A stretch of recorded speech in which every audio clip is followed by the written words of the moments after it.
ஆன்லைன்ல பிசினஸ் லோனோ இல்ல பர்சனல் லோனோ எடுத்திருக்கீங்களா? உங்களுக்காக தான் இந்த வீடியோ. இந்த மாதிரி நம்ம லோன் எடுக்கிறதுக்கு அப்புறமேட்டா இஎம்ஐஸ் பே பண்ணிட்டு வருவோம். ஆனா இன்பிட்வீன்ல ஏதோ ஒரு சிச்சுவேஷன்ல நீங்க செட்டில்மெண்ட் பண்றீங்க.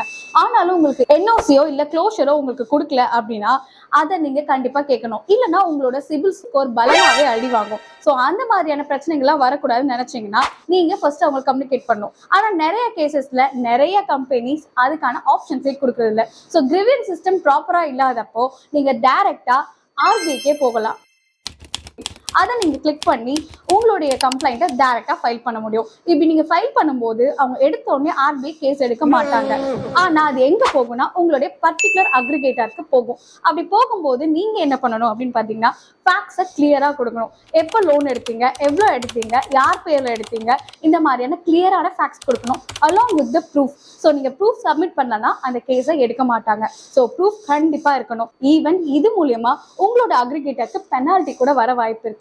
ஸோ அந்த ஆன்லைன் அக்ரிகேட்டரை நீங்க பனிஷ் பண்ணணும்னு நினைச்சீங்கன்னா தாராளமா அதுக்கான பெனால்ட்டியை அவங்க பே பண்ணுவாங்க.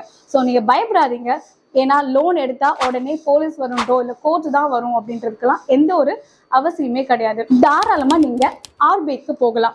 ஆர்பிஐக்கு போய் உங்களுடைய உரிமையை கேட்க முடியும். ஏன்னா மென்டல் ஹாரஸ்மெண்ட்டா இருக்கட்டும் இல்ல எந்த மாதிரியான பிசிக்கல் ஹாரஸ்மெண்ட்டும் எந்த ஒரு பேங்கோ என்பிஎஃப்சிஸும் பண்ணவே கூடாது. ஸோ உங்களோட உரிமையை மறந்துடாம கேளுங்க.